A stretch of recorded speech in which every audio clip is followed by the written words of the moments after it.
NSAE 3400 करेंगे इस video में अपने।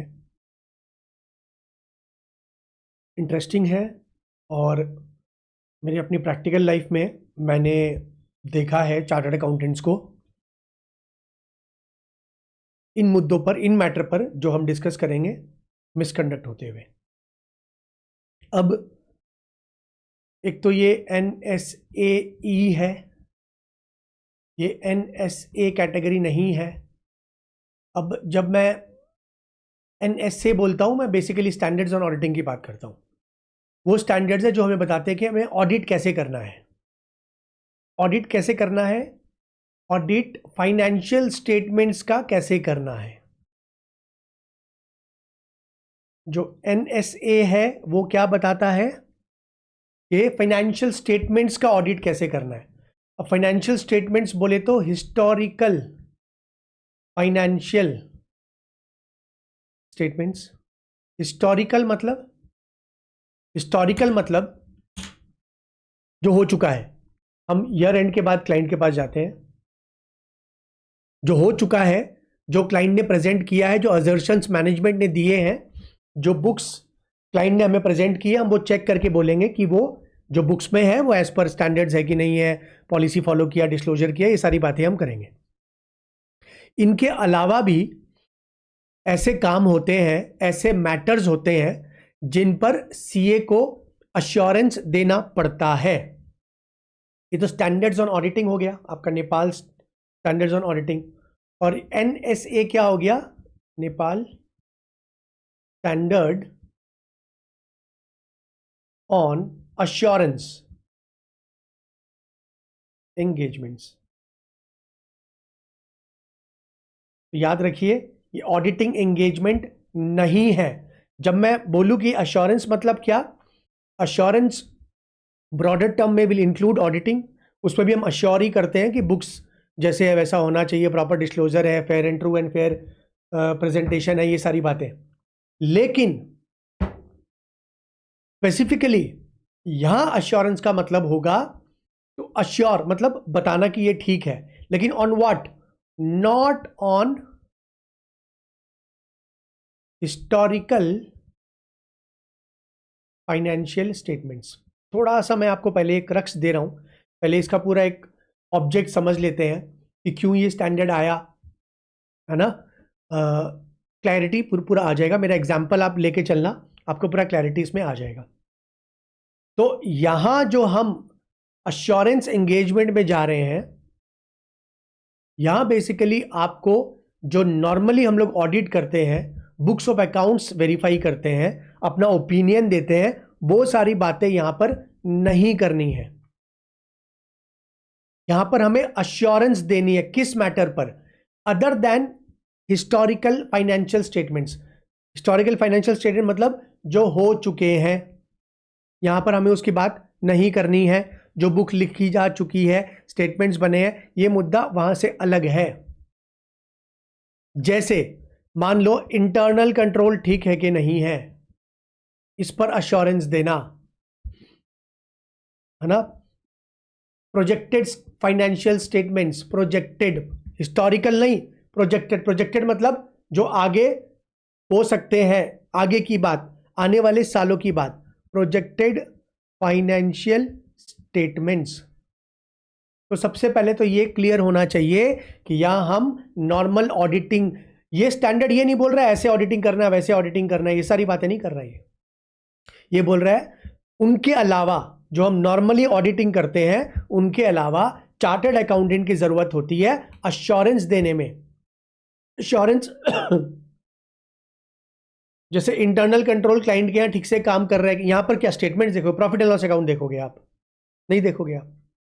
तो यहां पर basically other than historical financial statements आप चेक करेंगे। दूसरा एग्जांपल प्रोजेक्टेड फाइनेंशियल स्टेटमेंट्स।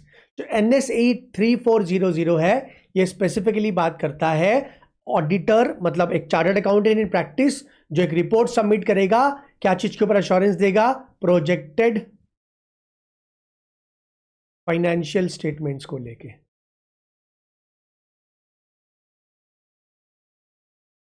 ये स्टैंडर्ड किसके लिए है? चार्टर्ड अकाउंटेंट इन प्रैक्टिस भैया आप अश्योरेंस करिए, सिंपल लैंग्वेज में बोलूँ, आप साइन करके दीजिए कि ये क्लाइंट का प्रोजेक्टेड फाइनेंशियल स्टेटमेंट्स, और अगर बहुत टेक्निकल वर्ड यूज करूं तो प्रोस्पेक्टिव फाइनेंशियल स्टेटमेंट्स, इसको प्रोजेक्शंस भी बुलाते हैं नॉर्मल भाषा में। टेक्निकली थोड़ा सा फोरकास्टिंग और प्रोजेक्शंस अलग अलग शब्द होते हैं, स्टैंडर्ड पढ़ेंगे आपको क्लैरिटी आएगी। तो बेसिकली प्रोस्पेक्टिव मतलब होने वाले फाइनेंशियल स्टेटमेंट्स अभी तक हुए नहीं हैं, हिस्टोरिकल नहीं है, आगे जाके सालों में होगा। अब होता क्या है, देखिए ये आम सी एक है ना, एक ये आम सा एक ट्रेंड है जहां सीए का रिक्वायरमेंट होता है। मैंने अपनी प्रोफेशनल लाइफ में ये बहुत देखा है, और फिर से बोल रहा हूं, यहां पर मैंने प्रोफेशनल मिसकंडक्ट होते हुए भी बहुत देखा है, जहां पर आप डिसिप्लिनरी एक्शन इंस्टीट्यूट की तरफ से हो जाता है। अब मान लेते हैं एक कंपनी है एक्स लिमिटेड, इसको रिक्वायरमेंट है लोन की। एक्स लिमिटेड एक स्टार्टअप भी हो सकता है, एक्स लिमिटेड एक पुरानी ऑलरेडी रनिंग ऑर्गेनाइजेशन हो सकती है, 5 साल 10 साल 15 20 30 साल से ऑलरेडी बिजनेस कर रही है। अब इसको चाहिए लोन। लोन कहां से मिलेगा? लोन मिलेगा इसको बैंक के पास जाएगी, या बहुत सारे नॉन बैंकिंग फाइनेंशियल इंस्टीट्यूशंस है, कॉर्पोरेशंस है, एनबीएफसी, उनके पास जाएगी लोन लेने के लिए। अब याद रखिए, होता है ना कि गिरवी देना पड़ेगा, मतलब पैसे वाले को लोन मिलता है, गरीबों को तो लोन भी नहीं मिलता, क्योंकि उसके पास गिरवी रखने के लिए क्या होता है। तो मैं ये भी बता दूं कि जो गिरवी होता है ना, जैसे आपने जमीन के अगेंस्ट में लोन लिया, मान लो आपको बिजनेस लोन भी चाहिए, तो भैया उसके अगेंस्ट कुछ तो देना पड़ेगा ना बैंक को। अनसिक्योर्ड लोन तो बैंक जनरली देती नहीं है, अनसिक्योर्ड लोन तो आपका क्रेडिट कार्ड की कैटेगरी में फॉल करता है, पर्सनल लोन होते हैं, वो इतना बड़ा अमाउंट का नहीं हो सकता ना जिससे बिजनेस रन कर सके। तो बैंक का मेन इंटरेस्ट ना, वो जो कोलैटरल सिक्योरिटी होती है ना, आपकी जमीन हो गई है ना, बिल्डिंग हो गया, घर हो गया, इसमें कम होता है। बैंक को प्राइमरली ये देखना होता है कि आपका बिजनेस का इतना रेवेन्यू जनरेट कर लेगा कि आप उसकी इंस्टॉलमेंट्स लोन रिपेमेंट कर पाओ। ये लोग समझते नहीं है, पता नहीं क्यों। बहुत सारे मेरे पास भी क्लाइंट आते हैं ना लोन के लिए, तो बोलते हैं हमारे पास तो एक जमीन है, वो दे देंगे। मैं बोला भैया इनकम टैक्स रिटर्न दिखाइए, आप रिटर्न, आपकी इनकम कितनी है वो बताइए अभी तक, और फ्यूचर में कितनी होगी उसका भी स्टेटमेंट बैंक लेती है। प्रोजेक्टेड फाइनेंशियल स्टेटमेंट्स बैंक मांगती है। प्रोजेक्टेड मतलब आगे जाके, प्रोस्पेक्टिव फाइनेंशियल स्टेटमेंट्स 5 साल का मांग लेती है, 10 साल का मांग लेती है। 5 साल तो एवरेज है, मांगती ही मांगती है। Also will depend on loan कितने साल का ले रहे हैं, तो उस पर भी डिपेंड करता है, बट जनरली 5 7 साल 10 साल का एक स्टेटमेंट मांग लेती है कि आप प्रोजेक्टेड, मतलब हमें बताइए कि नेक्स्ट ईयर कितनी प्रॉफिट होगी, पूरा बैलेंस शीट बना के दीजिए आप हमें, profit and loss balance sheet, फिर अगले साल का, फिर अगले साल, ऐसे 5 साल का बना कर दीजिए। तो अगेन ये मैं समझाने के लिए बोल रहा था, एक नॉलेज के लिए, कि जनरली आपकी रिपेमेंट पावर कितनी है, आपकी इनकम कितनी जनरेट हो रही है, जिससे आप क्या लोन चुका पाओगे, बैंक प्राइमरली ये देखती है। अगर ये नहीं है तो लोन नहीं मिलेगा। आपके पास 10 करोड़ की जमीन ही क्यों ना हो, हाँ दूसरे लोन मिल जाएंगे, लोन अगेंस्ट प्रॉपर्टी वगैरह मिल जाएगा, उसमें भी कहीं ना कहीं आपकी रिपेमेंट कैपेसिटी देखते हैं, आपकी इनकम कितनी है। एक्स लिमिटेड को लोन चाहिए। एक्स लिमिटेड एक स्टार्टअप हो सकता है, नया कंपनी हो सकता है, नया ऑर्गेनाइजेशन, पुराना हो सकता है, कई सालों से काम कर रहा है, उसको लोन चाहिए। वो चला गया बैंक के पास में, बोलता लोन चाहिए, तो बैंक बोल रहा है आप मेरे को अभी तक का जो हिस्टोरिकल है लास्ट 3 साल का वो दीजिए। क्या बोल रहा हूं मैं, पहले कंसेप्ट समझ लीजिएगा इसको, आपको ये पूरा स्टैंडर्ड एकदम क्लियर हो जाएगा। हिस्टोरिकल आप 3 साल का मेरे को सारा, आपकी रिटर्न्स, इनकम टैक्स रिटर्न्स, आपने आपकी profit and loss balance sheet, सारा ऑडिट रिपोर्ट्स सबमिट कर दीजिए। और साथ में आप मेरे को प्रोस्पेक्टिव मतलब फ्यूचर का, प्रोस्पेक्टिव आप 5 साल का डेटा प्रोवाइड करिए, जहां पर आप profit and loss account, balance sheet अपना पूरा प्रोवाइड करेंगे, उसमें आपको कितना लगता है, आप कितना कमाएंगे, और क्या बैलेंस शीट, एसेट, लायबिलिटी, सारा आप मेरे को जमा दीजिए। तो ये तो बहुत ही ईजी है, क्योंकि ऑलरेडी आपके पास मिल जाएगा। यस, आपके पास मिल जाएगा। आपकी अगर ऑडिट हुई है तो आपको ये 3 साल का इनकम टैक्स रिटर्न लगी है, तीनों साल का निकाल दीजिए। कंपनी ने, एक्स लिमिटेड ने क्या किया, 5 साल का ये डेटा बनाया, अपने अकाउंटेंट से बना लिया, ठीक है, और एक ट्रेंड होता है ना कि 5% मान लो, 10% मान लो, इंक्रीज करके प्रॉफिट सेल्स दिखा दिया। याद रखिए ये सिर्फ अजम्पशंस ही हो सकता है। जो किसी को पता है क्या आगे क्या होगा? आपको पता है क्या आगे क्या होगा? आपका लाइफ कल क्या होगा यही नहीं पता हमें। तो जब प्रोस्पेक्टिव फाइनेंशियल स्टेटमेंट, जिसको प्रोजेक्टेड फाइनेंशियल स्टेटमेंट आम भाषा में बुलाते हैं, वो अजम्पशंस के ऊपर बेस्ड होते हैं। अजम्पशंस बोले तो लगता है ये हो जाएगा, होएगा जरूरी है क्या? नहीं। तो आपने अजम्पशंस लिया, ये मेरा प्रॉफिट होगा, ये होगा, है ना, और उसको आपने सबमिट कर दिया। बैंक बोलती है हम कैसे मान ले, हम क्यों मान ले, ये आपने तो दे दिया, अगले साल 10% बढ़ रहा है आपका प्रॉफिट, है ना, फिर उसके बाद 20% बढ़ रहा है, फिर बिजनेस और तेजी हो गया, फिर आपने 30% दिखा रहा है क्या प्रोजेक्शंस में, अगले 5 साल में तो आपका बिजनेस 3 गुना हो गया। कहां होता है ऐसा? हम नहीं मानते इसको। आप एक काम करिए, इसको चार्टर्ड अकाउंटेंट से साइन करा के, सिंपल लैंग्वेज में बोलूं, ऑथेंटिकेट करवा के दीजिए। बैंक चार्टर्ड अकाउंटेंट की गुडविल है हमारी बाजार में, हमारी वैल्यू तो है ही ना। देखो ना, यहां वैल्यू आती है ना, हमारी वैल्यू तो है ही बाजार में। बैंक ने बोला सीए का साइन होगा तो ही मानेंगे इसको। हम क्या मान ले, आपका अकाउंटेंट कुछ भी डाल के लेके आ जाएगा, सीए के पास जाइए, सीए इसकी जांच करेगा और सिग्नेचर करके ऑथेंटिकेट करके देगा, तब हम जाके ये जो फाइनेंशियल स्टेटमेंट्स आपने आगे 5 सालों वाले बनाए हैं, हम इनको मानेंगे। तो आ गया हमारा काम। मेरा सवाल है, क्या आप इसको साइन कर देंगे? क्या आप इसको सर्टिफाई कर देंगे? मैं टेक्निकल वर्ड यूज कर रहा हूं, बहुत मायने बदल जाएंगे जब मैं साइन, सर्टिफाई, वाउच, ये सब वर्ड यूज करूंगा। तो यहां फुल चांसेस हो गया आपका प्रोफेशनल मिसकंडक्ट का। यहां चांसेस क्या हो गया आपका? प्रोफेशनल मिसकंडक्ट होने का आपने पूरा एक चांसेस है, अगर आपने सावधानी नहीं बरती। प्रोफेशनल मिसकंडक्ट,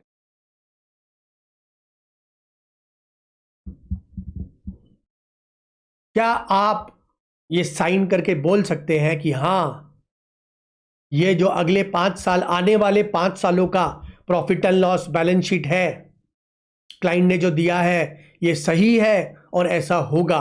क्या आप बोल सकते हैं? आप ऑडिटर हैं या आप, है ना, गुरुजी हैं जो भविष्यवाणी करते हैं? बस इतना सा ही ये स्टैंडर्ड है कि क्या एक चार्टर्ड अकाउंटेंट ऐसे जो प्रोजेक्टेड, जो प्रोस्पेक्टिव फाइनेंशियल स्टेटमेंट्स होते हैं उसमें बोल सकते हैं, हाँ, साइन कर सकते हैं और बोल सकते हैं ट्रू एंड फेयर व्यू दिखा रहा है अगले 5 सालों का, या नहीं कर सकते? एक तो बता दूं कि हाँ, हम ये काम कर सकते हैं, स्टैंडर्ड हमें अलाउ करता है कि हम ये काम कर सकते हैं, लेकिन स्टैंडर्ड बोलता है सुनिए, सावधानी से करना पड़ेगा। आप अंतर्यामी नहीं है, आप ये नहीं बोल सकते, आप ये नहीं बोल सकते कि मैं वाउच करता हूं, कि मैं सर्टिफाई करता हूं कि अगले 5 साल में ये होगा। तो करना कुछ नहीं है, आप बिल्कुल काम लीजिए। क्लाइंट अगर आता है, रिपोर्ट बनाइए, अश्योरेंस दीजिए, साइन भी कीजिए, लेकिन जो शब्द यूज करेंगे उस पर ध्यान रखने वाली बात है। आप ये नहीं यूज कर सकते कि मैं सर्टिफाई करता हूं, मैं वाउच करता हूं, ये लैंग्वेज को अवॉइड करना है। स्पेसिफिकली लिखिए कि मैं वाउच नहीं कर सकता इसके एक्यूरेसी को लेके। कोई भी फ्यूचर इवेंट होना या ना होना, मैं ये गारंटी नहीं दे सकता। बस इतना कर देंगे, आप सेफ हो गए, प्रोफेशनल मिसकंडक्ट से बच जाएंगे। इतनी सी बात के लिए ये पूरा स्टैंडर्ड है 6-7 पेज का, और मैंने नोट्स बनाए हैं, है ना। नोट्स में डिस्क्रिप्शन में नीचे दे दूंगा, नोट्स आप पढ़ के देखिएगा, आपको मजा आएगा।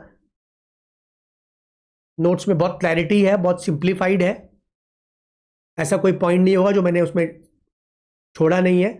और ट्राई किया हूं कि पूरे नोट्स में, पूरे स्टैंडर्ड में जो भी नोट्स बनेंगे वो पॉइंट वाइज बनेंगे, क्योंकि मेरा ये एक्सपीरियंस रहा है, पैराग्राफ्स आपको याद नहीं रहते हैं, पॉइंट वाइज आपको याद रहेगा। एग्जाम में लिख के भी आना तो पॉइंट वाइज करोगे, आपको मेमोरी पावर आपको आपकी बेटर होगी। तो स्टैंडर्ड क्या बोल रहा है? क्या जो फ्यूचर के स्टेटमेंट्स होते हैं, प्रोस्पेक्टिव, प्रोजेक्टेड, आगे के सालों के, क्या सीए उसको ऑथेंटिकेट साइन कर सकता है? हाँ, कर सकता है, लेकिन उसकी लैंग्वेज पे ध्यान रखना है। वो कभी भी नहीं बोलेगा कि मैं वाउच करूंगा, वो ये नहीं बोलेगा कि मैं सर्टिफाई करता हूं। ये उल्टा देखिए, इसमें नेगेटिव एश्योरेंस जाता है। नेगेटिव मतलब देखिए ये बड़ा कंफ्यूजन होता है जब नेगेटिव अश्योरेंस बोलता हूँ ना, तो सब लोगों को लगता है कि एडवर्स ओपिनियन की बात हो रही है ना।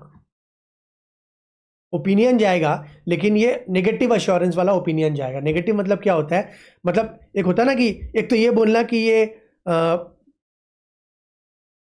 पास हो गया, डायरेक्ट बोल दिया, एक बोल दिया ये फेल नहीं हुआ, तो कहीं ना कहीं एक्टिव पैसिव में जा रहा है। नेगेटिव मतलब आप ये नहीं बोलेंगे कि ये जो बोल रहा है ये सही है, आप ये बोलेंगे कि ये जो दिखाया हमें, ये बुक्स से जांच करके जो भी एविडेंस हमने गैदर किया, उससे ऐसा कुछ भी नहीं लग रहा है, उससे ऐसा कुछ भी नहीं लग रहा है कि अचीव नहीं होगा। याद रखिए नेगेटिव अश्योरेंस है, बोल रहे हैं यही बात कि जो ये मोटा मोटी बोल रहा है ठीक ही लग रहा है एक बार के लिए, तो हाँ वर्ड यूज करने हैं, वाउच वगैरह नहीं कर रहा हूं, ये बिल्कुल जरूरी। मैं आपको एक सैंपल ऑडिट रिपोर्ट दिखा दूंगा, इसमें एक अश्योरेंस रिपोर्ट दिखा दूंगा, अश्योरेंस रिपोर्ट क्या लैंग्वेज यूज हुई है। लेकिन फिर से बोल रहा हूं नेगेटिव अश्योरेंस होता है इसमें डायरेक्टली नहीं बोलते बल्कि उल्टा बोल रहे हैं कि जो भी एविडेंस गैदर किया, जो भी बुक्स वगैरह हमने देखी है, उससे ये नहीं लग रहा है, ऐसा कोई भी शक नहीं हो रहा है कि ये फाइनेंशियल स्टेटमेंट्स में गड़बड़ है।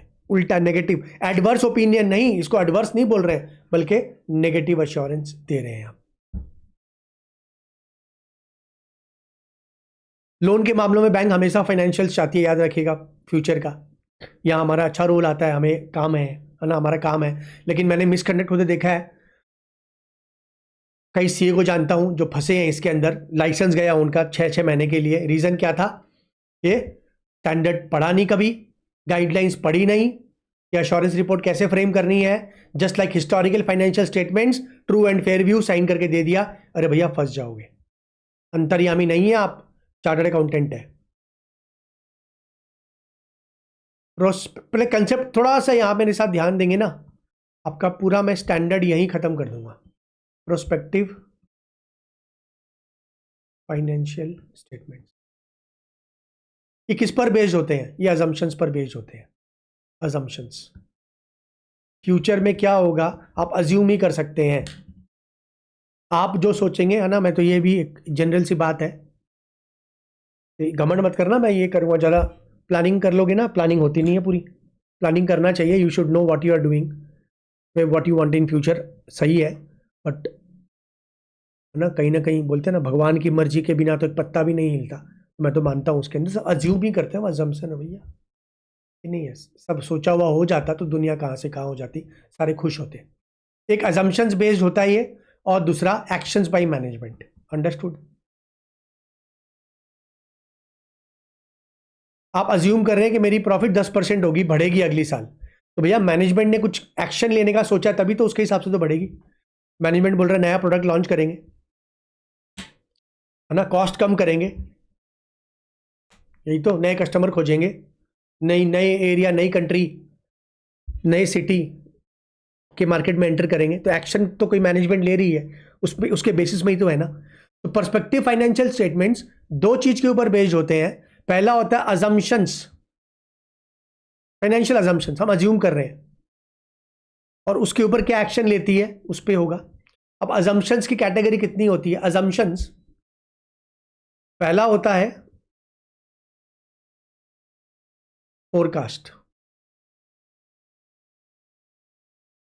ठीक है। अजम्पशन दूसरा होता है, तो थोड़ा ऐसे लिख लेते हैं, अजम्पशंस अलग से लिख लेते हैं, थोड़ा नोटिंग वगैरह कर लेना तो काफी हेल्पफुल है। अजम्पशंस तीन कैटेगरी, पहली कैटेगरी फोरकास्ट, दूसरी कैटेगरी प्रोजेक्शंस, तीसरी कैटेगरी 1+2, 1 मतलब फोरकास्ट, 2 मतलब प्रोजेक्शन। तीन कैटेगरी होती है अजम्पशंस की। पहली बेस होती है फोरकास्ट पे, फोरकास्ट मतलब एकदम रीजनेबल होता है, ये लॉजिकल होता है। लॉजिकल मतलब मार्केट ट्रेंड के हिसाब से देखा आपने, मार्केट ट्रेंड को पकड़ के फोरकास्ट कर लिया, मार्केट ट्रेंड के हिसाब से कर लिया, इंडस्ट्री ट्रेंड,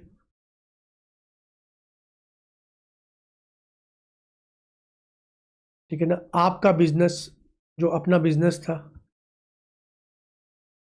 बिजनेस ग्रोथ के हिसाब से ले लिया आपने।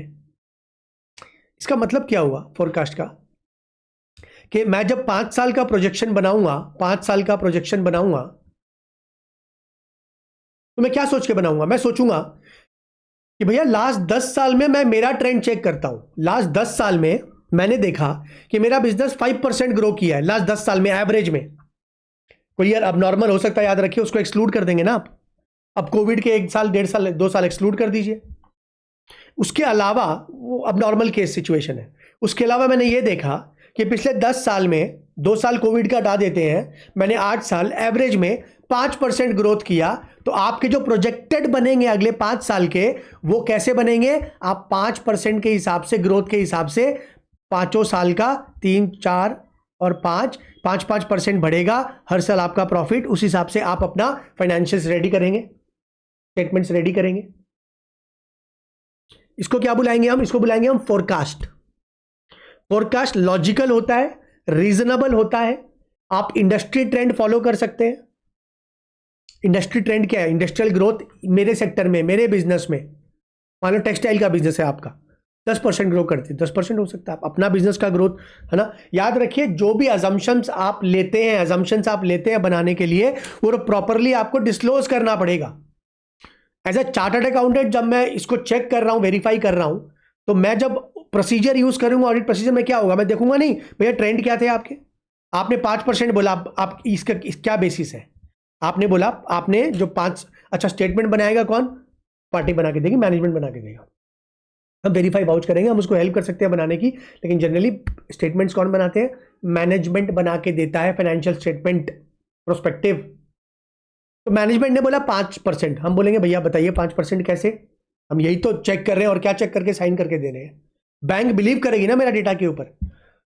तो मैंने मैनेजमेंट को बोला 5% कैसे? मैनेजमेंट ने बोला सर हमारा ग्रोथ है, देख लीजिए ये अगले लास्ट ये बैलेंस शीट से हमारी, ये स्टेटमेंट्स है, और 5% इंडस्ट्री ग्रोथ कर रहा है। तो बोल के हमने 5% ले लिया, 7 ले लिया। क्यों सर 5.5% तो ग्रो कर ही रहे हैं हम, बट जो अभी फ्यूचर है, मान लो जो नेपाल का लग रहा है, जो गवर्नमेंट पॉलिसीज आने वाली है, उससे 1 से 2% का बढ़ावा हो सकता है, तो हम वो भी इसमें ले रहे हैं।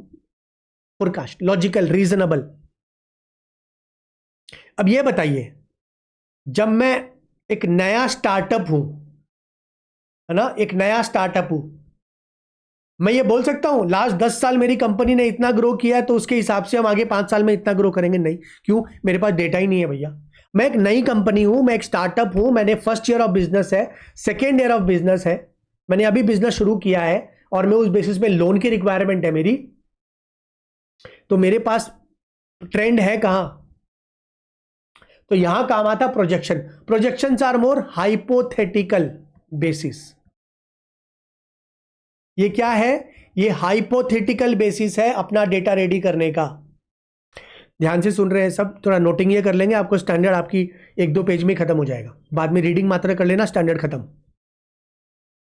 Projections are more hypothetical. What is hypothetical? उसमें कोई लॉजिक रीजनेबल नहीं होता है। आपको क्या देखना होता है यहां पर कि जितना रियलिस्टिक हो उतना अच्छा है। अब स्टार्टअप है, नया है, पीछे का ट्रेंड नहीं, आपने बना दिया 20% ग्रो करेगी, तो आप पूछेंगे नहीं भैया कैसे पता चला?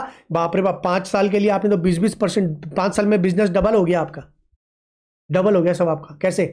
पूछेंगे नहीं आप उससे। तो यहां पर क्या लॉजिक लेते हैं? यहां मोर हाइपोथेटिकल लेते हैं। स्टार्टअप तो ऐसे भी हाइपोथेटिकल ही होता है पूरा, अगले 2 साल बाद रहेगा नहीं रहेगा इसी का डाउट होता है। स्टार्टअप में ये तो प्रॉब्लम है, कब धंधा बंद हो जाएगा, इतनी फंडिंग लोगे, कहां से आएगा पैसा, खुद ही नहीं पता होता है। स्टार्टअप है, ये तो नाम ही है स्टार्टअप। गोइंग कंसर्न का बहुत बड़ा इशू रहता है इसमें।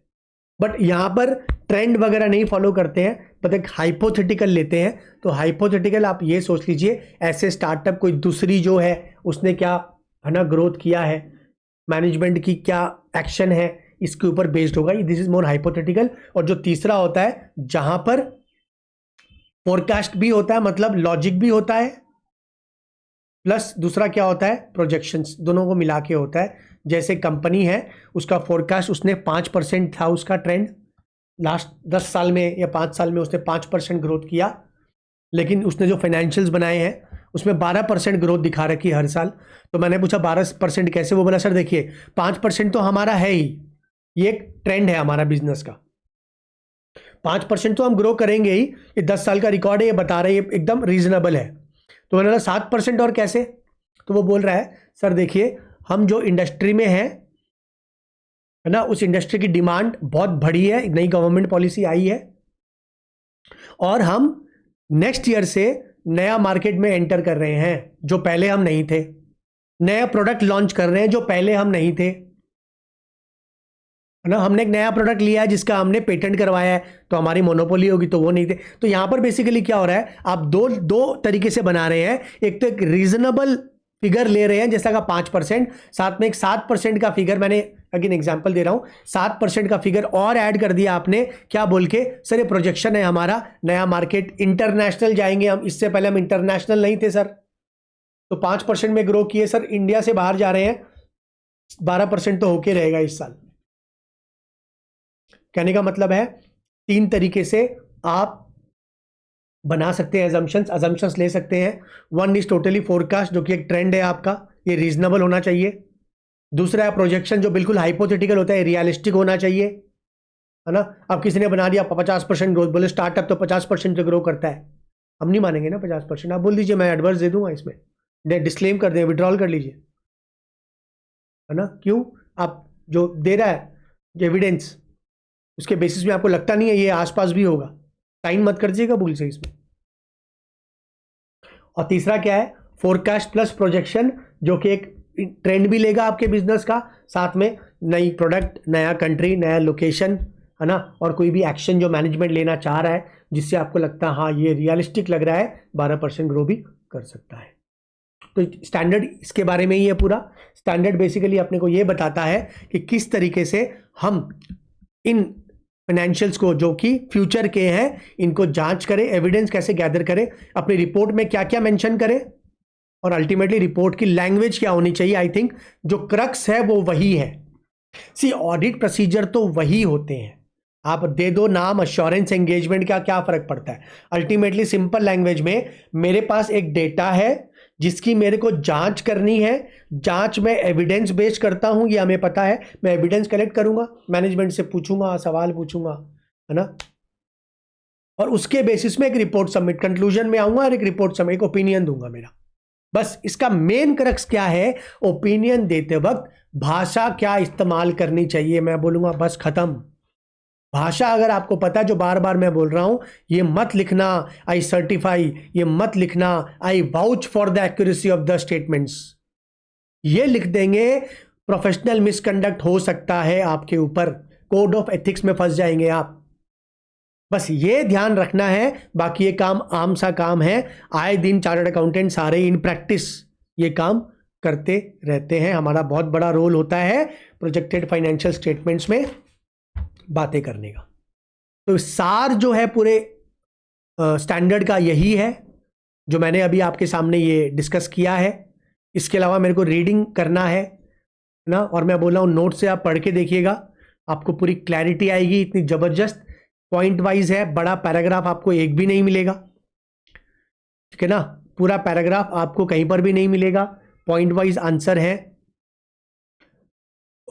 हाल में यूट्यूब चैनल नया है तो ये भी देख रहे हैं कि व्यूज़ काफ़ी है, बट सब्सक्राइब नहीं कर रहे हैं, सब्सक्राइब करके वो कर देंगे तो जब भी नेक्स्ट वीडियो आएगा आपको एक नोटिफिकेशन भी आ जाएगा उसका। तो कृपा करके चैनल को सब्सक्राइब भी कर लीजिए। पर्पस क्रक्स पूरा है, फिर से बोल रहा हूँ, फ्यूचर के फाइनेंशियल स्टेटमेंट्स, लोन जैसे के लिए ज़रूरत पड़ती है जहाँ, उसमें बैंक बोलती है सीए के पास जाइए, साइन करा के लाइए। आपको सीए, आप सीए हैं, आप साइन करिए। साइन करने से पहले क्या क्या चीज़ का ख्याल रखेंगे और जो रिपोर्ट बनेगी उस पर क्या लैंग्वेज का इस्तेमाल करेंगे, ये ध्यान रखिए। आपका स्टैंडर्ड हो गया पूरा, यही स्टैंडर्ड है। पर्पस क्या है इसका? NSCI 3400 provides guidance on engagement to examine proof on prospective financial statements। Reading मात्र है, पढ़ लूंगा फटाफट। आपको अगर कंसेप्ट क्लियर हो गया, आपका ये स्टैंडर्ड भी पूरा हो गया। मेरे को रीडिंग करना है। Examination procedure for best estimate and hypothetical assumptions. Best estimate कब आएगा? फोरकास्ट में आएगा, नीचे दिया गया अलग से। और हाइपोथेटिकल कब आएगा? जब आप प्रोजेक्शंस दे रहे होते हैं। टेक्निकल वर्ड है, अल्टीमेटली है वो assumptions he. Examination of perspective financial information need not necessarily be perform by statutory auditor of the entities financial statement. जरूरी नहीं है सेम ऑडिटर होना पड़ेगा, जरूरी नहीं है सेम ऑडिटर होना पड़ेगा। प्रैक्टिकल एक्सपीरियंस की बात बोल देता हूं। जनरली जब आप ये प्रोजेक्टेड स्टेटमेंट सबमिट करते हैं, आप साइन करते हैं, ध्यान रखने वाली बात होती है क्योंकि वो इन्फ्लेटेड होते हैं। प्रॉफिट इन्फ्लेटेड होती है, स्टॉक इन्फ्लेटेड होते हैं। This might not be same as your, पुराने वाले नहीं होके पूरा ट्रेंड ही चेंज कर देते हैं, ट्रेंड ही चेंज कर देते हैं। क्यों? लोन चाहिए भैया।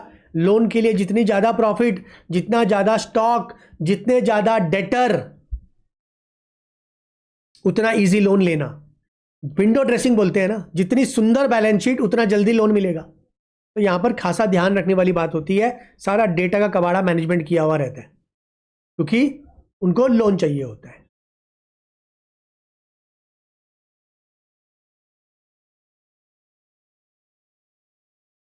पर्सपेक्टिव फाइनेंशियल स्टेटमेंट्स क्या होते हैं?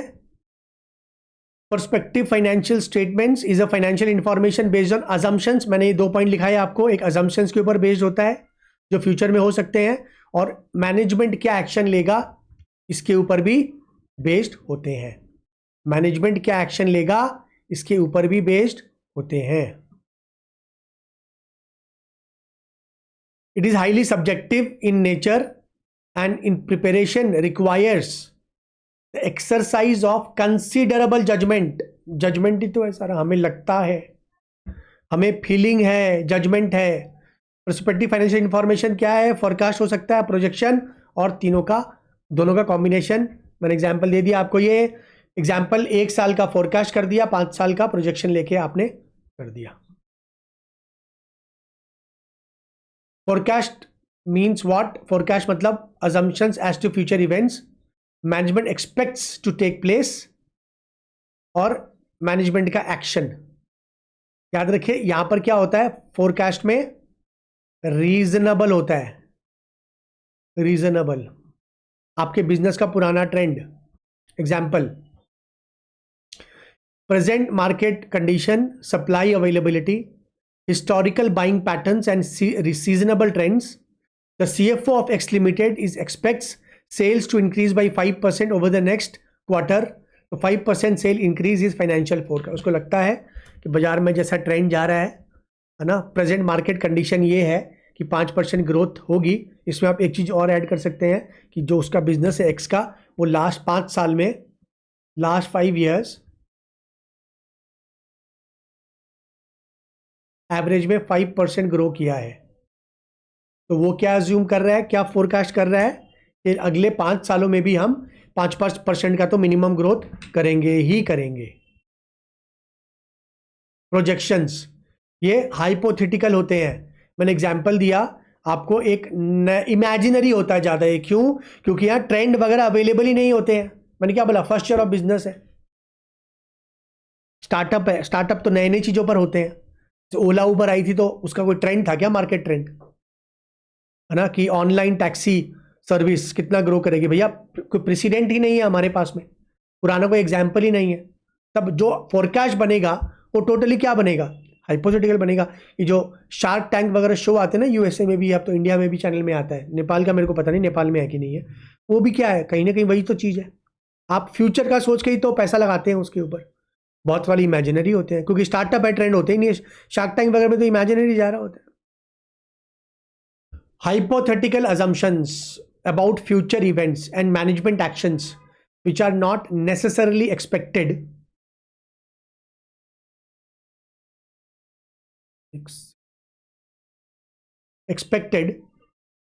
to take। नेचुरल नहीं है ये, कोई ट्रेंड नहीं है ये, लग रहा है बड़ी बड़ी बातें में।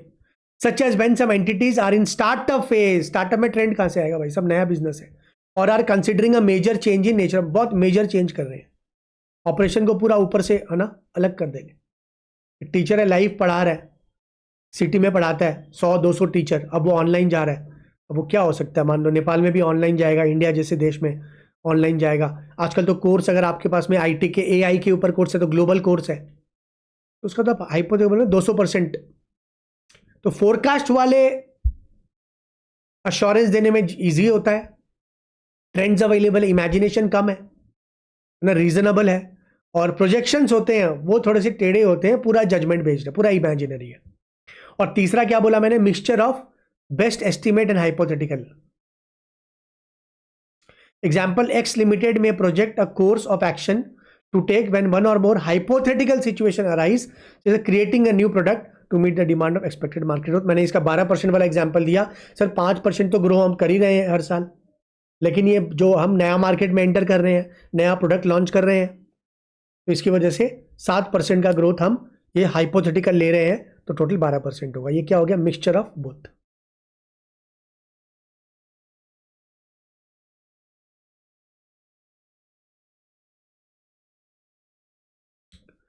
Nature of assurance regarding prospective financial statements.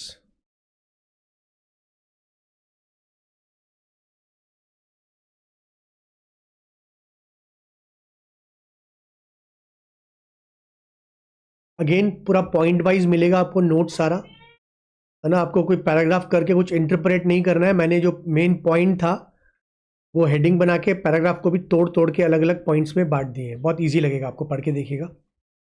Assurance nature assurance का नेचर क्या होता है, क्या एब्सोल्यूट अश्योरेंस तो हम हिस्टोरिकल स्टेटमेंट्स में भी नहीं देते, वहां पर भी एक रीजनेबल देते हैं। एब्सोल्यूट कभी होता है क्या कुछ, एब्सोल्यूट कभी कुछ होता है? एब्सोल्यूट तो सर्टिफिकेट्स होते हैं, सर्टिफाई करते हैं जब आप, सर्टिफिकेट्स। स्टॉक 2 लाख का है तो हम बोलते हैं हाँ 2 लाख का है, सर्टिफाई। उसमें तो रीजनेबल क्या है, तो है, एब्सोल्यूट है। 2 लाख का स्टॉक क्लाइंट बोल रहा है, हमने चेक किया 2 लाख का है स्टॉक, सर्टिफाई कर दिया, सर्टिफिकेट दे दिया आपने, स्टॉक सर्टिफिकेट। ये बाकी ये सब चीजें थोड़ी ना कोई सर्टिफाई मतलब 100% थोड़ी जाता है, रीजनेबल ही जाएगा भाई साहब इसमें। Events might not occur, nature of assurance क्या है, एक तो इवेंट हो सकता है नहीं हो, तो अश्योरेंस रीजनेबल क्यों है, क्योंकि एक तो इवेंट माइट नॉट ऑकर। आपने जो बोला अगले साल क्या कोविड जैसा कुछ आ जाएगा, अभी हवा चल रखी है कि बर्ड फ्लू फैल सकता है ना, कई कंट्रीज में डक्स को और हेंस को और क्या क्या को बर्ड फ्लू हुआ है। तो prospective financial information relates to events and actions that have not yet occurred or might not occur. भैया हो ही नहीं हो सकता, हो ही नहीं। फ्यूचर ओरिएंटेड जो भी बातें हो रही है फ्यूचर की है। वाइल एविडेंस में be available to support the assumptions on which the prospective financial information is based, such evidence is itself generally future oriented and therefore speculative in nature, as distinct from evidence ordinarily available in the examination of historical financial information। जो हो चुका है उसको तो मैं बोल सकता हूँ वो हो चुका है, ये तो फ्यूचर की बात है, मेरे को क्या पता। तो पॉइंट 1 और 2 लिंक्ड है, फ्यूचर का है तो इवेंट हो सकता है, वो हो ही नहीं। याद रखिए अगर ट्रेंड से ही सारी दुनिया चलती तो सारी कंपनी अभी 200-400-500% की हो चुकी होती, जो पुरानी कंपनीज है। कितनी कंपनीज बंद हो चुकी है, डूब चुकी है, कितने कंपनी के लोग जेल में है ना, गोइंग कंसर्न, कंपनी खत्म हो चुकी है, कंपनी का अता पता नहीं है। तो ट्रेंड थोड़ी है कि पहले था तो अभी भी आगे भी वो रहेगा, ऐसा कुछ नहीं है। फ्यूचर को प्रेडिक्ट करना इम्पॉसिबल है। ओपिनियन एक्सप्रेस नहीं कर सकते हम। Opinion as to whether the result shown, याद रखिए opinion can not be express, इसका मतलब ये नहीं कि ये काम आप नहीं लेते हैं। Opinion can not be express मतलब श्योरिटी वाला ओपिनियन, ये नहीं बोल सकते कि रिजल्ट अचीव होगा। आप ये नहीं बोल सकते कि रिजल्ट अचीव होगा, ये ओपिनियन दे नहीं सकते आप। Whether the results shown in prospective financial information will be achieved cannot be expressed। तो इसके लिए आपको रिपोर्ट में लैंग्वेज मैंने बार बार बोला है, I can not vouch for the accuracy of the financial statements आपको लिखना होता है, future events might not occur आपको लिखना होता है। अपने को लॉ से बचा के रखिए, ये लैंग्वेज यूज करिए और सबमिट कर दीजिए। बाकी बैंक समझेगा उसको लोन देना है कि नहीं देना है। आपने नहीं बोलना है मैं गारंटी देता हूं कि भाई साहब का प्रोजेक्शन एकदम सही है और ये अचीव होगा, तो आपका काम नहीं है, वो बैंक का काम है। वो जजमेंट करना बैंक का काम है, लोन देने वाला आपका काम है जजमेंट लेना, ये बोलना कि भैया ठीक है, लग तो रहा है ठीक, उसके बाद भी बोलो कि वाउच नहीं कर रहा हूं। आप समझे, लोन बैंक को बोल दो आप समझो। Responsibility of preparation of presentation of prospective financial statements, किसका रिस्पॉन्सिबिलिटी? मैंने बोला मैनेजमेंट का है। मैनेजमेंट बुक्स बनाएगा। Management is responsible for the preparation and presentation of the perspective financial information including identification and disclosure of perspective financial information. Forecast का basis क्या था? Trend था, हाइपोथेटिकल था, इंडस्ट्री ट्रेंड लिया, कोई और स्टार्टअप का एग्जांपल लिया, और एजम्पशंस जो भी लिए सारे मैनेजमेंट बना के देगा, आपको डिस्क्लोज करेगा। याद रखिए, हम तो खाली चेक करते हैं भाई साहब, हमारा काम केवल चेक करना होता है। पॉइंट देख लीजिए, 6 पॉइंट अभी तक कवर कर लिए, पॉइंट वाइज पैराग्राफ है। पहला क्या है? Purpose. Point 2 perspective financial information, forecast. फिर क्या? प्रोजेक्शन। फिर क्या? Nature of assurance. फिर क्या? रिस्पॉन्सिबिलिटी। अब 7 नंबर देखिए, मैं डिस्कस कर चुका हूं। Can a professional accountant be associated with perspective financial statement? Answer yes है, ऑब्वियसली। अगर आंसर नो होता तो ये स्टैंडर्ड होता क्या? अगर आंसर नो होता तो स्टैंडर्ड होता क्या? स्टैंडर्ड ही नहीं होता। हम एसोसिएट हो सकते हैं, तभी तो हमें बताया गया भैया सावधानी, गाइडलाइंस फॉलो करना है। तो yes, we can be associated. और क्यों एसोसिएट होने का बैंक को लगा? क्योंकि हमारी गुडविल है जो एग्जिस्ट करती है। हम जब अश्योरेंस देते हैं, चाहे हिस्टोरिकल में, तो भी एक गुडविल होती है, हमारा सिग्नेचर और हमारा स्टैम्प की कदर होती है। एक विश्वसनीय एंटिटी है हम एज चार्टर्ड अकाउंटेंट्स। यस, तो जब हम सबमिट करते हैं तो उससे बैंक को अश्योरेंस मिलता है, बैंक को भरोसा होता है, हाँ क्लाइंट ने अच्छा डेटा बनाया है। तो पहला पॉइंट क्या बोलेगा? Traditionally opinion on only historical financial information. तो जनरली हम पहले सिर्फ हो चुका था उसकी ऑडिट करते थे, लेकिन लोन की बात आने लगी, लोन सालों से लिए जा रहे हैं, लेकिन भैया अब थोड़ा सा स्ट्रिक्ट करते हैं, लोन डूबे नहीं, तो बोल के बैंक को हमारा भरोसा चाहिए। Greater reliance on report examine and sign by chartered accountant. Reliance ज़्यादा, भरोसा ज़्यादा आता है बोल के बैंक, हम अंदर का डिटेल नहीं पढ़ रहा हूँ मैं, वही जो मैं बोल रहा हूँ वही लिखा गया है, सिंपल प्लेन लैंग्वेज है। तो बैंक को लगता है कि भैया इस पे भरोसा ज़्यादा आएगा, सीए का सिग्नेचर और स्टैंप होगा, तो विश्वसनीयता उस रिपोर्ट की बढ़ जाएगी। तीसरा, प्रोफेशनल मिसकंडक्ट। देखिए क्या लिखा, प्रोफेशनल मिसकंडक्ट इफ सीए, मैंने एकदम बोल्ड से लिखा है, if he vouches for accuracy of forecast. मैं क्या बोल रहा हूं, आप सर्टिफाई थोड़ी कर सकते हैं, आप वाउच थोड़ी कर सकते हैं, आप वाउच फॉर द एक्यूरेसी मतलब होगा ही होगा, और नहीं हुआ तो बैंक आ जाएगा चिट्ठी, केस कर देंगे, एफआईआर लॉन्च हो जाएगी आपके ऊपर, जेल में चक्की पीसिंग। मैं 12 बोल रहा हूँ, खाली लैंग्वेज का खेला है, वही सारे काम करने हैं। रिपोर्ट में लैंग्वेज यूज कर लीजिएगा, जो स्पेसिफिकली मैं आपको दिखा दूंगा। तो क्या लिखा हुआ, ये पढ़ रहा हूं मैं, chartered accountant in practice shall be deemed to be guilty of professional misconduct if he permits his name or the name of his firm to be used in connection with an estimate of earning contingent upon future transaction in a manner। तो आप कर तो सकते हैं, assurance report बना सकते हैं, लेकिन मैनर अगर ऐसा होगा which may lead to believe that he vouches for the accuracy of the forecast and projection. अगर लैंग्वेज से ये पता चला ना कि आप थोड़ा बैंक को घुमाने का कोशिश कर रहा है, बोल रहा है मैं सीए बोल रहा हूं, दे दीजिए लोन, ये सही है एकदम, ऐसा होके रहेगा, प्रोफेशनल मिसकंडक्ट है। Cannot vouch for accuracy and this has to be mention in the report. ये मेंशन करना पड़ेगा, I do not vouch. Report पढ़ाऊंगा, सैंपल मैंने इस चैप्टर में डाला है, पूरा डिटेल में, मतलब डिटेल में भी है और एकदम प्लेन लैंग्वेज में भी है। एग्जाम में कितना भी ट्विस्ट कर लेगा ना आपको घुमा फिरा के, तो भी आप आराम से आंसर कर पाएंगे। Indicate the following in the report. The above clause does not preclude a chartered accountant from associating his name.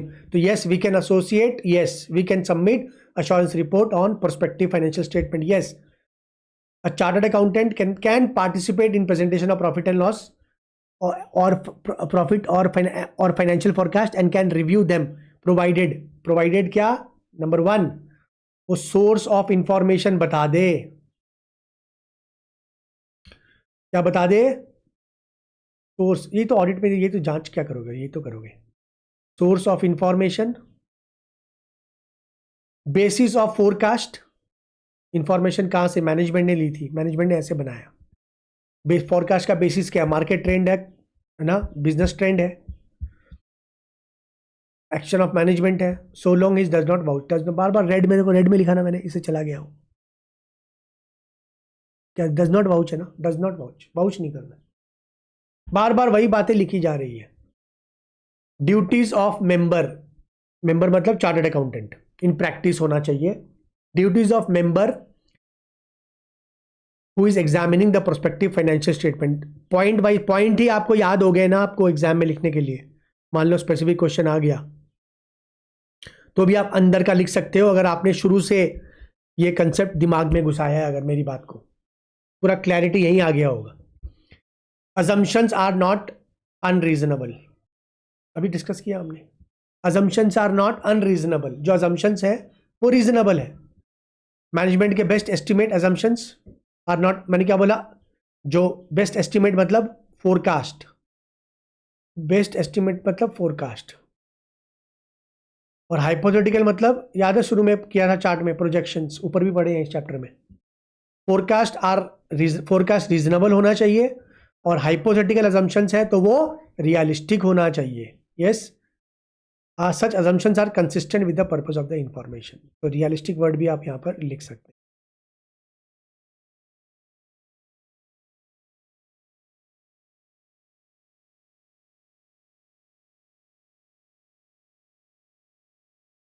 PFI as per assumptions, वही कहानी आपने, जो पीएफआई क्या हो गया? प्रोस्पेक्टिव फाइनेंशियल इंफॉर्मेशन, शॉर्ट में लिखा है मैंने। तो पीएफआई किसके ऊपर बेस्ड है भैया? पीएफआई अजम्पशंस के ऊपर, जो अजम्पशन लिए उसी के ऊपर बेस्ड। अजम्पशन कुछ और है, पीएफआई कुछ और है। अजम्पशंस लिया आपने मेरा लास्ट 10 साल का ट्रेंड, और है ना 5% ग्रोथ, और जो पीएफआई बना है वो 10% से बनाया है। अजम्पशन कुछ और है, पीएफआई कुछ और है, नहीं चलेगा, एडवर्स रिपोर्ट जाएगी। Prospective financial information is properly prepared on the basis of assumptions. Disclosure of assumptions, assumptions को ये तो देखिए कि बनाया गया उसी बेसिस में, डिस्क्लोज भी करिए कि इसने अपने 10 साल का ट्रेंड में, एग्जांपल दे रहा हूँ, लास्ट 10 साल में ग्रोथ है उसके हिसाब से बनाया है, या हाइपोथेटिकल है तो उसका भी डिस्क्लोजर जाएगा। फिर है PFI prepared as per accounting principles, जो हिस्टोरिकल स्टेटमेंट्स आपके बनते हैं जो अकाउंटिंग प्रिंसिपल्स को लेके, है ना, वो सारे प्रिंसिपल यहाँ पर भी लगेंगे। बेसिकली ये ऑडिट, ये स्टेटमेंट्स वही हैं जो हो चुके हैं, बस ये फ्यूचर के बेसिस में है। प्रिंसिपल्स, पॉलिसी सारी वही लगेगी, सेम ऐसे बनेंगे। अकाउंटिंग पॉलिसी, डिस्क्लोजर सब कुछ सेम है, कुछ अलग नहीं है। प्रिकॉशंस, 5 प्रिकॉशन ध्यान रखिए, मतलब ये फैक्टर ध्यान रखिए जब एंगेजमेंट लेते, एक्सेप्ट करते हैं। तो जब कोई एंगेजमेंट एक्सेप्ट करते हैं, आपके पास क्लाइंट आया, बोला मनोज जी मेरे को बैंक में जमा देना है, बैंक ने अगले 10 साल का फोरकास्ट मांगा है, तो आप बना दीजिए, या हम बना रखे हैं, आप हेल्प कर दीजिए थोड़ा और उसको वेरीफाई कर दीजिए। जब ये बात हुई तो मैं 5 चीज के बारे में सोचूंगा या उससे पूछूंगा। पहला, मैं बोलूंगा क्या काम के लिए चाहिए आपको, बैंक के लिए ही देना है या और कोई पर्पज है? दूसरा, कहाँ डिस्ट्रीब्यूट होगा, ये कहाँ जाएगा, पब्लिक डोमेन में जाएगा या एक एंटिटी के पास जाएगा, स्पेसिफिक सिर्फ बैंक के पास जाएगा? तीसरा, आपका अजम्पशंस क्या है बनाने का, आप ट्रेंड लेके जा रहे हैं, क्या आप स्टार्टअप वाले हैं? उसके बाद है क्या क्या एलिमेंट इंक्लूड होगा, इंफॉर्मेशन में क्या क्या चीजें जाएंगी, और लास्ट में कितना पीरियड कवर होगा। आपने 10 साल बोला तो 10 साल के लिए चाहिए या उससे कम करने से हो जाएगा। तो क्या क्या बात हुई, मैं पूछूंगा क्या करेंगे उसका, किसको जमा देंगे, अजम्पशंस का बेसिस क्या है आपका, फोरकास्ट है, स्टार्टअप है आपका, हाइपोथेटिकल है, क्या क्या एलिमेंट्स इंक्लूड होंगे पूरे रिपोर्ट में, पूरे इंफॉर्मेशन में, और फिर किस टाइम का, कितने समय के लिए आपको चाहिए, 5 साल का, 10 साल का, 20 साल का। जनरली 5 साल का तो मांग ही लेती है बैंक, 10-10 साल का भी लेती है। बेसिकली सिर्फ एक भरोसा आता उनको भी कि बिजनेस 5 साल के, 10 साल का दीजिए भैया, 5 साल में क्या होता है, जब लोन है आपका 10-20 साल का, 15 साल का या 10 साल का, प्रोजेक्शन भी 10 साल का दीजिए आप। एग्जामिनेशन प्रोसीजर नॉर्मल, अगेन मैंने क्या बोला, बार बार बोल रहा हूँ, लैंग्वेज ठीक रखिए एश्योरेंस रिपोर्ट की, बाकी तो ये वही चीज़ें हैं जो हम इतने टाइम से पढ़ते आ रहे हैं, करते आ रहे हैं। प्रीवियस एंगेजमेंट, पहले कभी आपने, क्वेश्चन क्या बोल रहा है, एग्जामिनेशन का तरीका क्या होगा, तो पुराने एंगेजमेंट में आपने कभी काम किया, उसका एक्सपीरियंस ले लीजिए, उसका नॉलेज, मैनेजमेंट कितना कंपिटेंट है ये भी बहुत ज़रूरी है देखना। मैनेजमेंट को कुछ पता ही नहीं है, क्या तो रिपोर्ट बनेगी नहीं बनेगी, कब कबाड़ा करके देगा। होते हैं ना, मैनेजमेंट वाला आया आपसे बात करने के लिए, आपको बोला हमें चाहिए, मैं बोला क्या ट्रेंड है, फोरकास्ट है, बोले ये क्या होता है भाई साहब, क्योंकि ऊंचा, बोले था चाइना, मैनेजमेंट ऐसा ऐसा बात कर रहा है, आप बोलोगे भैया ये मैनेजमेंट तो कंपिटेंट ही नहीं है, हमको तो ज़्यादा रिस्क मैन, वही है मटीरियलिटी, रिस्क मैनेजमेंट का रिस्क, मटेरियल मिस स्टेटमेंट का रिस्क ज़्यादा है तो ज़्यादा ध्यान दीजिए, ये रहा गया। मैनेजमेंट से बात करके risk of material miss statement कितना है कितना नहीं है समझ में आएगा। मैनेजमेंट का जजमेंट कैसे लिया, मैनेजमेंट क्या सोच के कर रहे हैं, मैनेजमेंट सोर्स क्या है, इंफॉर्मेशन का रिलायबिलिटी क्या है, मैनेजमेंट जो तो डेटा डाल रहा है, बिजनेस कितना स्टेबल है नहीं है, कुछ केस चल रहा है ना, कोर्ट में केस फाइल हो रखा है बिजनेस का, बिजनेस लॉस में जा रहा है बुरा तरीके से, लोन लेके ये भी डुबा देगा, तो बिजनेस कितना स्टेबल है, गोइंग कंसर्न रहेगा नहीं रहेगा ये भी चेक करेंगे, और जो टीम है कितनी एक्सपीरियंस है, engagement teams experience with business, मतलब आप देखिए कि आपको इस बिजनेस के बारे में ये होता है। जैसे मेरे पास में 2-3 साल पहले क्लाइंट आया था, वो चाय पत्ती की फैक्ट्री लगानी थी उसको, तो जो क्लाइंट आया था वो चाय पत्ती की फैक्ट्री लगानी थी, तो हमने क्या है कि कई सारे अश्योरेंस रिपोर्ट सबमिट किए हैं बैंक में, सबमिट मतलब बैंक में क्या, हम तो क्लाइंट को ही देते हैं, क्लाइंट सबमिट करता है। तो चाय पत्ती का हमारे लिए फर्स्ट टाइम था, उसकी कोई रिपोर्ट, कोई पुराना एक्सपीरियंस वगैरह नहीं था हमारे पास में, तो जब वो आया तो उसमें मेहनत होनी पड़ी ना, तो ये भी तो चीज़ पे ध्यान देना कि हमारा एक्सपीरियंस अगर नहीं है तो बहुत डिटेलिंग में जाना पड़ेगा, पुराना पढ़ना पड़ेगा, है ना, स्टडी करना पड़ेगा, तो ये भी है कि एंगेजमेंट टीम का उस बिजनेस के साथ कितना एक्सपीरियंस है। हमने अभी 10 नंबर पॉइंट किया, एग्जामिनेशन प्रोसीजर ऑलमोस्ट खत्म हो गया, बस स्टैंडर्ड, ज़्यादा कुछ बचा हुआ नहीं है। प्रेजेंटेशन एंड डिस्क्लोजर, पॉइंट से क्या होता है, अगर आपको पॉइंट का ध्यान रहेगा, एक बार 2 बार रिवीजन करते हैं, 3 बार कर लेते हैं तो जनरली आप पास हो जाते हैं एग्जाम में। मैं हमेशा मानता हूँ 3 बार रिवीजन होना चाहिए टोटल में, 3 बार मतलब एक बार पढ़ा, फिर बीच में एक बार पढ़ा, फिर एग्जाम से पहले, अगर 3 बार कर लेते हैं, 4 बार होता नहीं है, अगर कोई कर ले तो और भी अच्छी बात है, ऑफिस भी रहती है आपकी, तो 3 बार तो होना चाहिए। वही वाली बात है, पॉइंट तो आपको जनरली याद हो जाएंगे, प्लस कंसेप्ट याद है, तो एग्जाम में आप आराम से मस्त वाला लिख के आ सकते हैं, अगर आपने जो चैप्टर के शुरू में मैं जो बोलता हूँ, अगर वो चीज़ में आपका थोड़ा सा ध्यान रहता है, समझ में आ जाता है बहुत। क्या लिखा हुआ देखिए, प्रेजेंटेशन एंड डिस्क्लोजर, क्या क्या चीज़ जाएगा, आपका रिपोर्ट इंफॉर्मेशन दे रहा होगा, इंफॉर्मेटिव होना चाहिए, मिसलीड नहीं करे बैंक को या कोई भी फाइनेंशियल इंस्टीट्यूट को जो लोन देने के लिए आपसे रिपोर्ट मांग रही है। अकाउंटिंग पॉलिसी का डिस्क्लोजर होना चाहिए, वही सारी बातें पुरानी, को नया कुछ नहीं है, नया कुछ नहीं है। अजम्पशंस आर क्लियरली डिस्क्लोज्ड, ऊपर पढ़ के आए थे। Assumptions are appropriate as on date, इसका मतलब क्या होता है ना, 10 साल का ट्रेंड और इस साल का ट्रेंड जरूरी है सेम होएगा। जो अजम्पशंस आपने लिए हैं वो अजम्पशंस, अब मैं बता रहा हूं, लाइव क्लासेस थी पहले,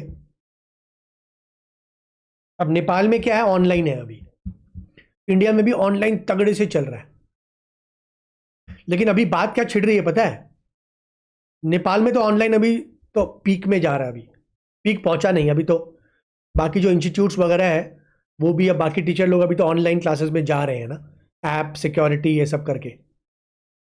इंडिया में 5-7-10 साल हो गए हैं ये ऑनलाइन वाला, अब ये बात छिड़ रही है कि स्टूडेंट वापस ऑफलाइन आएगा, स्टूडेंट ऑनलाइन लेता है, घर पे करता नहीं है ना, खाली पैसा दे देता है, करता नहीं, उसको एंगेजमेंट फील नहीं होता है, फेस टू फेस में वो एंगेजमेंट फील होता है ना, लेकिन क्या जरूरी है ऐसा होगा? किसी को नहीं पता, कौन सा नया बीमारी आके सब अपना प्लान को खत्म कर देगा। तो वही बात है कि अजम्पशन जो आपने लिए हैं, आप बोल रहे हैं सर ऑनलाइन का ट्रेंड है 5 साल में, तो जरूरी है क्या वो चीज अभी के लिए रेलेवेंट है, एज ऑन डेट के लिए रेलेवेंट है वो चीज? नहीं, जरूरी नहीं है। अजम्पशंस चेंज होते हैं टाइम के हिसाब से। Establishing point in range, point in range क्या होता है, आपको लगा के स्पेसिफिक नहीं होता है, रिपोर्ट में स्पेसिफिक देना होता है, रिपोर्ट में आपको 5% आप दे सकते हो क्या, 5 से 10% ग्रोथ का अनुमान है? नहीं है, ऐसा नहीं होता, ऐसे थोड़ी होता है। आपको एक पॉइंट में तो आना पड़ेगा ना, पॉइंट तो रेंज के बीच में ही होता है ना। आपको लगता है ना इंडस्ट्री ग्रोथ 5 से 6% हो सकती है, उसको बोलते हैं रेंज पॉइंट। और उसके बाद एक पॉइंट में आना कि 5.5 ले लो, 5 से 10% ग्रोथ है, 7 ले लो, अग्रेसिव हो जाते हैं 8 ले लेते हैं, ठीक है ना। ये क्या बोलते हैं इसको, एस्टैब्लिशिंग पॉइंट इन रेंज। मैं पढ़ने में कितना टाइम लग रहा है, कुछ टाइम ही नहीं लग रहा है, एक बार कंसेप्ट क्लियर है पढ़ने में आप बिल्कुल रिलेट कर पाओगे हर पॉइंट से। Basis of establishing point in range is clearly indicated and the range is not selected in a biased or misleading manner, which results shown in prospective financial information are expressed in terms of a range. तो generally range में नहीं होना चाहिए, लेकिन है तो वो उसका एक तरीका होना चाहिए, वो clearly indicate होना चाहिए क्या basis में आप वो range ले रहे हैं। और चेंज इन अकाउंटिंग पॉलिसी, अगर कोई ऑलरेडी अकाउंटिंग पॉलिसी आप लास्ट 5 साल के जो हिस्टोरिकल डेटा है उसमें अकाउंटिंग पॉलिसी मान लेते हैं, स्टॉक को आपने फीफो बेसिस में यूज़ किया, FIFO first in first out. अब जब आप प्रोजेक्टेड बना रहे हैं, फोरकास्ट के हिसाब से बना रहे हैं अगले 5 साल का, आपने लिफो ले लिया, एवरेज ले लिया, average method of valuation of inventory, तो भैया मना नहीं है। अगर change in accounting policies can be changed, yes, provided they give a better presentation of the financial statement, yes, disclosure is mandatory। आप छुपा नहीं सकते, अगर चेंज इन अकाउंटिंग पॉलिसी हुआ है तो डिस्क्लोज करें। सेम बात यहाँ पर भी हुई है, अगर जो हिस्टोरिकल डेटा से आप प्रोजेक्टेड में जा रहे हैं और आपने कोई अकाउंटिंग पॉलिसी को चेंज कर दिया, आप मेंशन करेंगे ना उसको कि ये अकाउंटिंग पॉलिसी चेंज हुई थी। मिसलीड थोड़ी कर सकते हैं, because sometime because of change in accounting policy आपका स्टेटमेंट्स ऊपर नीचे हो जाएगा, प्रॉफिट सब डिस्क्लोज कर दीजिए। Assurance report should state the following, क्या क्या चीज स्टेट करेगा, वही बात बार बार, एविडेंस रीजनेबल है for projected financial statements, opinion on PFI prepared as per assumptions, वही सारी बात आ गई। Results are likely to differ, मैंने क्या बोला, रिजल्ट्स आप अश्योरेंस दे ही नहीं सकते हैं कि अचीव होगा, आप लिखते हैं, अभी सैंपल बस 2 मिनट लगेगा आने में, कि रिजल्ट्स डिफर हो सकता है। क्वालिफाइड और एडवर्स ओपिनियन और विड्रॉल, कई बार जरूरी नहीं है कि सारा आपका अनमॉडिफाइड अनक्वालिफाइड रिपोर्ट जाएगा, आपको लगता है गड़बड़ है, आप qualified report, adverse report. Practically मैंने क्या देखा है ऐसे केस में, क्लाइंट खुद ही चूज करते हैं अपने चार्टर्ड अकाउंटेंट्स को प्रोजेक्टेड बनाने के लिए, तो विड्रॉल नहीं होता है और एडवर्स और वो भी नहीं जाता है ना, वो चेंज कर लेते हैं, सी अपना बोलते हैं ना आपसे नहीं करवाएंगे, ये सब भी चक्कर होता है। जहाँ स्टैट्यूटरी रिक्वायरमेंट नहीं है जैसे कंपनीज एक्ट में, तो ये सब भी होता है। हाँ, कंपनीज एक्ट है, उसका ऑडिटर है, वहाँ रोटेशन है 5 साल तक, वहाँ तो पूरे नियम कानून है। ऑडिटर अगर छोड़ रहा है एंगेजमेंट, है ना, उसको सीए इंस्टीट्यूट को बताना पड़ेगा, याद है आपने पढ़ रखा है, ये कैप 2 में भी पढ़ा था, इंस्टीट्यूट आपके आईकैन को नोटिफाई करना पड़ेगा, रीजन देना पड़ेगा, है ना, जांच हो सकती है। यहाँ ऐसा प्रैक्टिकली कम देखा गया है, यहाँ जो है जनरली रिपोर्ट वही जाती है जो एक फॉर्मेट होता है उसके बेसिस में।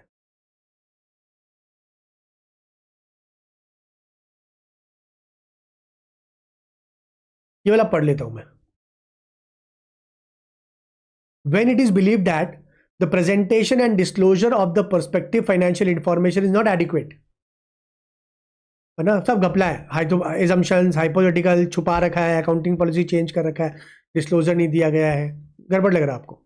A qualified or adverse opinion in the report on the prospective financial information should be expressed और withdrawal from engagement should be made as appropriate। लगता है कि ना भैया पूरा ही गड़बड़ है, मैं तो प्रोफेशनल मिसकंडक्ट में नहीं फंसना चाहता, तो क्या उपाय है आपके पास में, आप पूरा विड्रॉ कर लेंगे, निकल जाइए। देखिए क्या लिखा हुआ है, example would be where financial information fail to disclose adequately the consequences of any assumptions which are highly sensitive.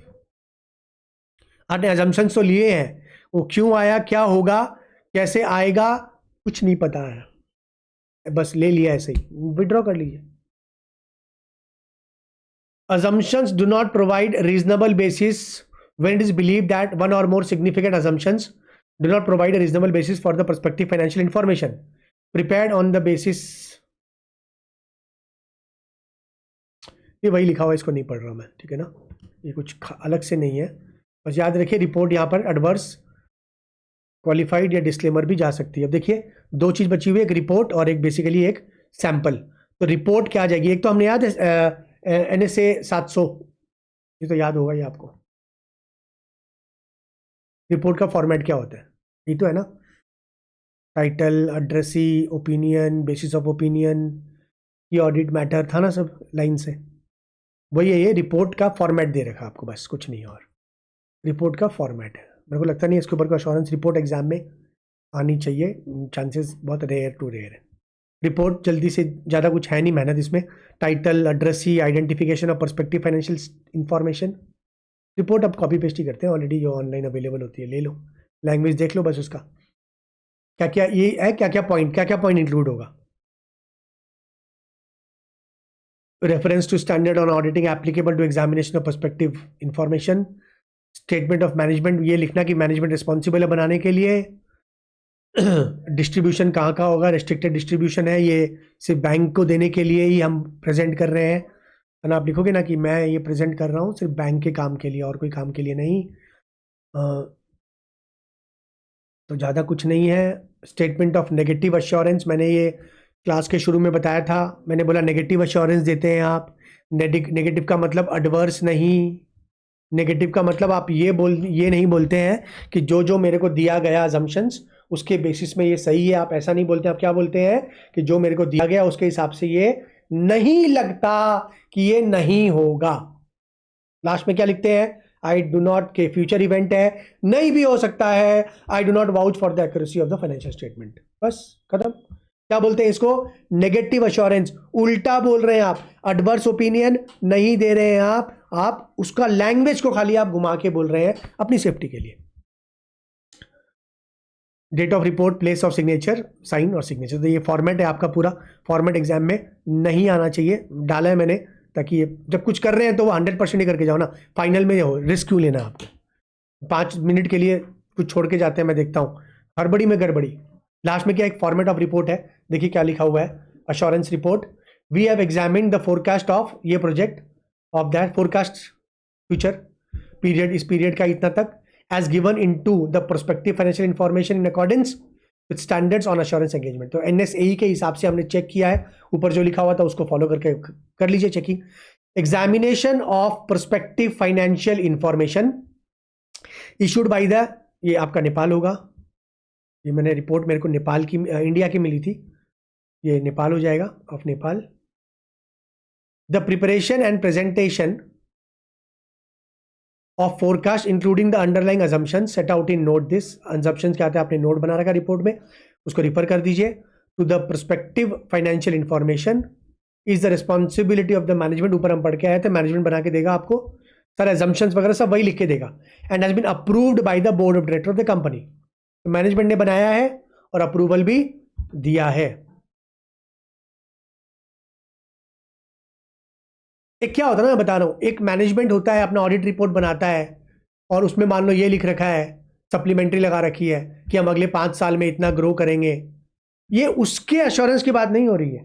जो मैनेजमेंट डिस्कस कर रहा है मीटिंग में, सप्लीमेंट्री डाल रखी है उसने, ये एक प्रॉपर एक पूरा एक अश्योरेंस रिपोर्ट बनेगा on something which is formal, yes, which need to be submitted. For example जिसको डिस्ट्रीब्यूट करना है, example for example a bank जिससे आपको लोन लेना है, ये जनरल डिस्कशन जो हो रहा है कि हम कितना ग्रो करेंगे आगे जाके, आप उसके ऊपर अश्योरेंस नहीं दे रहे हैं यहाँ पर।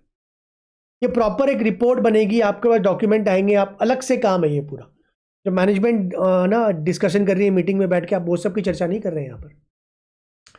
Source of information are set out in the annexure to prospective financial information. Our responsibility is to examine the evidence supporting the forecast. Our responsibility does not include verification of the forecast। सामने क्या होने वाला हम कैसे verify कर सकते हैं, हम जो डेटा दिया उसके हिसाब से हम बोल रहे हैं कि कुछ ऐसा नहीं लग रहा है कि ये नहीं होगा। Therefore we do not vouch for the crux। पूरा सार ही यही है। ये लैंग्वेज याद रखिए, नहीं लिखने का मतलब आप वाउच कर रहे हैं तो लिख दीजिए। मैं क्या बोल रहा हूं, ऑडिट रिपोर्ट में नहीं लिखना का मतलब आप वाउच कर रहे हैं, लिख दीजिए कि we do not vouch. This forecast has been prepared, इस काम के लिए, बैंक को देने के लिए। Forecast has been prepared using a set of assumptions, note में दिया गया है, बस हो गया भाई, अब खत्म है, और क्या, कुछ है ही नहीं इसके अंदर। देखिए लैंग्वेज यहाँ पर, based on our examination of the evidence supporting the assumptions, nothing has come to our attention.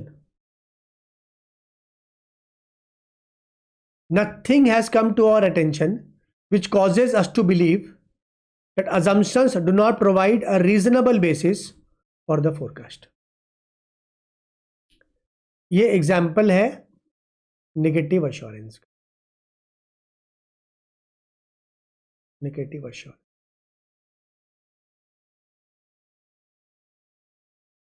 मैं बोला नेगेटिव अश्योरेंस होता है, ये रहा वो। फिर से देखिए, nothing has come to our attention which causes us to believe that assumptions do not provide, do not, उल्टा बोल रहे हैं आप, एडवर्स ओपिनियन नहीं हुआ ये, a reasonable basis for the forecast. Further, in our opinion, in the forecast, read with notes therein. हो गया, देखिए क्या लिखा हुआ, और बेसिकली कि आप अपने आप को बचा रहे हैं बार बार। Actual results are likely to be different from the forecast since anticipated events might not occur as expected and variations might be material. बच गए आप, साइन कर दीजिए नीचे, सिग्नेचर करिए और दे दीजिए उसको, खत्म, कुछ है ही नहीं इसके अंदर। इजी स्टैंडर्ड है ना। नोट्स इसी से करिएगा, मैं डिस्क्रिप्शन में डाल दूंगा नोट्स को। आई थिंक बहुत ही सिंपल है, शुरू का ही अगर आप समझ लेते हैं, शुरू का ही पार्ट जो मैं एक्सप्लेन करता हूं स्टैंडर्ड का क्या यूज है क्या नहीं है, वो अगर आप समझ लेते हैं तो स्टैंडर्ड बहुत इजी है। बाकी तो नेक्स्ट वीडियो देखते हैं, कोई एक नया स्टैंडर्ड को बढ़ा लेंगे, ठीक है। चलो टेक केयर, बाय बाय।